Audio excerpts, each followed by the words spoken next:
There's a certain kind of attention that feels like sunlight, warm, affirming, addictive.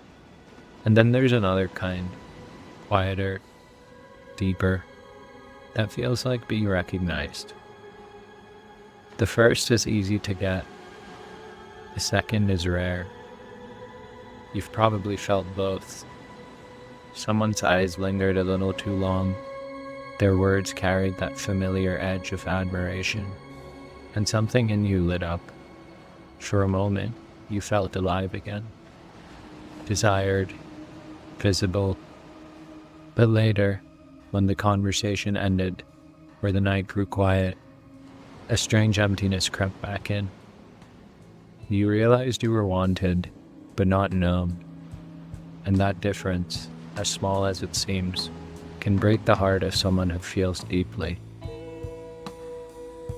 Most of us learn young that to be loved, we have to perform, to be agreeable, charming, spiritual, easy to handle. We learn to read the room and offer only what makes people stay. This is us trying to survive.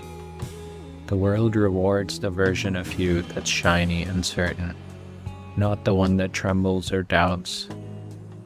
So you give people your highlight reel, your insight, your laughter, your resilience, and in return, you get praise, attention, and desire. But when the lights dim and the audience leaves, what's left behind isn't satisfaction. You're fatigued. Because you can only maintain the performance for so long before you start to miss yourself. Being wanted touches the body. Being seen touches the soul. One thrills and the other heals. Wanting says, I like what you give me. Seeing says, I know what you carry. The difference is spiritual. When someone only wants you, you start to feel like a mirror for their projection, a role they cast you in. But when someone sees you, the illusion drops.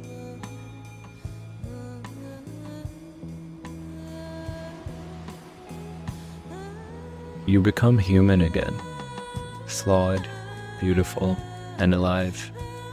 And that's the kind of love that doesn't burn out after a weekend or a season. That's the kind that endures because it's honest. For people who feel deeply, the worst loneliness isn't being alone, it's being misunderstood. To be praised for your strength when you're exhausted. To be admired for your beauty when you're craving depth. To be told you're so grounded when quietly you're unraveling inside. You smile because correcting them feels ungrateful, but inside, something whispers, they don't really see me, and that whisper becomes an ache. It's not arrogance or some kind of entitlement. It's the soul mourning how often we are loved for our masks instead of our faces. At some point, you start to get tired of playing the role of the inspiring one, the put-together one, the healer, the mystic, the beautiful mess who's somehow still composed. You start craving relationships where you don't have to explain your depth or justify your quiet. This is where healing begins, not in being adored, but in being allowed to exist, to cry without having to narrate why, to be silent without being asked if something's wrong, to be imperfect and still loved, not in spite of it, but because of it. That's when you start to understand what Mirabai Starr once wrote, that love isn't a possession, it's a presence. To stop confusing being wanted with being seen, you'll have to break an old spell, the idea that love must be earned through effort. That means telling the truth even when it costs you admiration.